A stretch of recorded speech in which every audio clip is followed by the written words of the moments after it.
आज आरएसएस की राष्ट्रीय स्वयंसेवक संघ के 100 साल पूरे हो रहे हैं।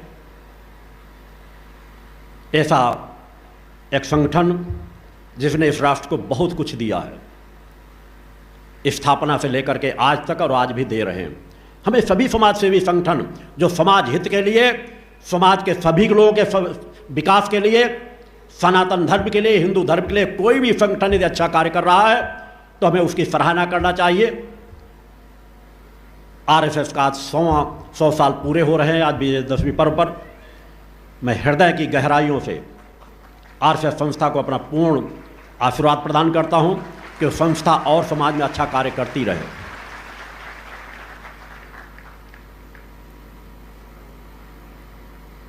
आज हमारे देश के,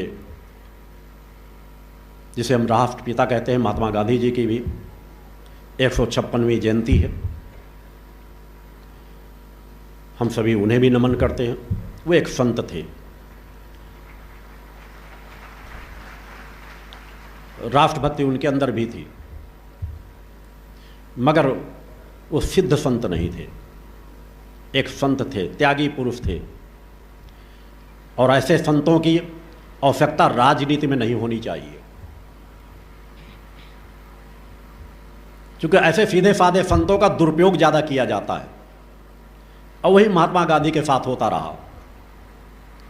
नेहरू जिन्ना जैसे लोग उनको गुमराह कर करके, उनको दिशा भ्रमित कर करके जो चाहते हैं वो करवाते चले गए। अच्छे संत थे, कार्य भी करते थे, मगर अधिकतर कभी भी कोई परेशानी गई, बस व्रत धरने में बैठ गए, उपवास करना शुरू कर दिया।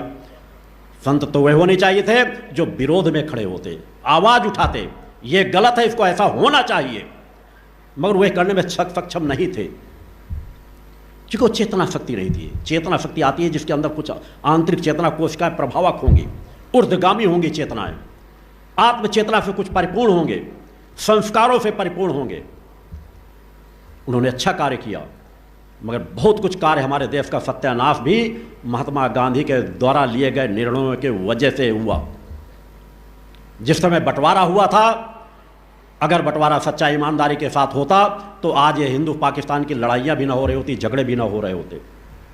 बहुत कड़ी कमियां हैं जिनको मैंने कहा कभी न कभी लेखों के माध्यम से, विस्तार के माध्यम से सब चीज़ें दी जाएंगी। आज लोग नाथूराम गोडसे को गालियाँ देते हैं, उसे आतंकवादी कहते हैं। आतंकवादी किसे कहा जाता है? जो निरपराध अनेकों लोगों की हत्याएं करता हो, बच्चों की हत्याएं करता हो, महिलाओं की हत्या करता है। जिस तरह आतंकवादियों ने महिलाओं के सामने उनकी पतियों की हत्या कर दी, जो स्वभाव से हत्यारा हो, जो अपनी किसी लिप्तता के लिए हत्याएं करता हो। उस समय की परिस्थितियां ऐसी थी। नाथूराम गोडसे एक राष्ट्रभक्त था, वो देख रहा था हिंदुओं का किस तरह कत्लेआम किया जा रहा है। डायरेक्ट एक्शन के नाम पे बंगाल में हजार हिंदुओं को काट डाला गया था, और एक के बाद जिन्ना और नेहरू के कहने पर महात्मा गांधी वही निर्णय लेते चले जा रहे थे जो निर्णय उन्हें नहीं लेना चाहिए था। कांग्रेस में एक भी वोट नेहरू जी के पक्ष में नहीं था कि उन्हें प्रधानमंत्री बनाया जाए, मगर महात्मा गांधी की जिद की वजह से उन्हें प्रधानमंत्री बनाया गया। एक राष्ट्रभक्त उस समय करता क्या? जब वो देख रहा कि हमारे देश का इतने सालों के संघर्ष के बाद, इतनी कुर्बानियों के बाद हमें आज़ादी के क्षण आए हैं और फिर हम गुलामी की दिशा में ही बढ़ रहे हैं। अंग्रेज आज भी हमारी दिशा मार्गदर्शन कर रहे हैं। आज भी गवर्नर हटा रही। पाकिस्तान ने एक बार भी अंग्रेज गवर्नर को स्वीकार नहीं किया आज़ादी के बाद। हमारे भारत में सालों गवर्नर बन के रहा, उसी के नाम पर शपथ ली गई। कहाँ हम आज़ाद हुए थे उस समय पर?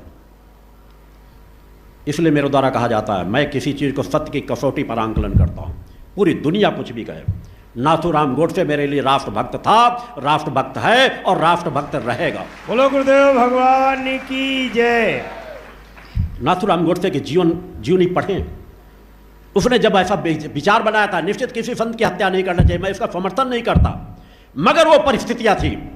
अर्जुन के सामने क्या परिस्थितियां थी? भीष्म पितामह हैं, जिनको अर्जुन गुरु सदैव मानते थे, परिवार के अग्रज थे, जिनके एक आदेश में अर्जुन अपनी जान दे देता, मगर परिस्थितियां थी कि भीष्म पितामह कौरवों की तरफ खड़े हुए थे, असत्य की तरफ खड़े थे, अपनी ताकत उधर देते जा रहे थे। मजबूरी आई, भगवान कृष्ण ने कहा कि अर्जुन तुम्हें भीष्म पितामह का वध करना है। तो क्या भगवान कृष्ण ने गलत कहा था? कभी नहीं। एक चेतनावान योगी, भगवान कृष्ण एक महायोगी थे, देव पुरुष थे। तो इस काल में तो वो भी उससे भी ज्यादा विकट परिस्थितियां थी। सब कुछ हिंदुओं के विरुद्ध किया जा रहा था। आजादी के बाद अंग्रेज को शिक्षा मंत्री, अरे एक इस्लाम धर्म के मानने वाले को शिक्षा मंत्री बना दिया गया और उसने हर पुस्तकों में वही चीजें पढ़ाना शुरू कर दिया। बाबर, अकबर, हुमायूं, हमारे सभी देशभक्तों का नाम भुला दिया गया। हर बच्चे के उन्हीं चीजों को पढ़ाया रटाया जाता रहा, उसी तरह शिक्षाएं दी जाती रही। अतः हमारे देश का हर पल शोषण हुआ है। विजयदशमी पर्व पर हमें सदैव ये भाग अनेकों हैं जिन पर मैं विस्तार से कभी चिंतन देता रहूंगा जब भी जैसा समय मिलेगा। मगर आपको सजग होने की जरूरत है। विवेकवान बनो, चेतनावान बनो। यह राष्ट्र तुम्हारा है, राष्ट्र की रक्षा तुम्हें करनी है, तुम्हारे आने वाली पीढ़ियों को करनी है। राष्ट्र सुरक्षित है तो हम सुरक्षित हैं, हम सुरक्षित है तो हमारा धर्म सुरक्षित है। इसे राष्ट्र को नंबर 1 पर सदैव रखो, उस विचारधारा का जीवन जियो। समाज में बहुत कुछ गलत होता चला आया है, आज भी गलत हो रहा है, धर्म क्षेत्र में भी गलत हो रहा है। आज कहीं पर रामलीला हो रही है, कहीं पर भागवत हो रही है, कहीं पर कृष्ण जन्म दिवस मनाया जा रहा है, बार बालों को बुला बुला के नाच कराया जा रहा है, ड्रम्स कराया जा रहा है। वेदना होती है उस तरह के दृश्यों को देख करके। अश्लीलता परोसी जा रही है, शराब पी जा रही है वहां पर। क्योंकि आज मीडिया के माध्यम सब चीजें उजागर हो जाती हैं, बहुत उथलेपन पे ले जाया जा रहा है। देश का मार्गदर्शन वो कथावाचक कर रहे हैं जो वास्तव में चेतना से बिल्कुल शून्य हैं। बस 1-2 कथाओं पुस्तकों का अध्ययन कर लिया और अपना आय का साधन बना करके समाज में दिशा दे रहा है और रोज मीडिया में छाए नजर आएंगे। चेतना विहीन लोग, कभी कहेंगे 10 बच्चे पैदा करो, कभी कहेंगे ऐसा कर लो, और सब चाटुकारिता का जीवन जीते हैं। क्यों नहीं वो जब राजनेताओं की चौखट पर रोज जाते हैं, मिलते हैं, या राजनेता उनकी चौखटों में जाते हैं, तो क्यों नहीं सत्य की आवाज उठाते कि धर्म की रक्षा के लिए हमें गौ की रक्षा के लिए कानून बनने चाहिए, राष्ट्र के लिए रक्षा के लिए कानून बनने चाहिए, सख्त से सख्त नशा मुक्त देश होना चाहिए।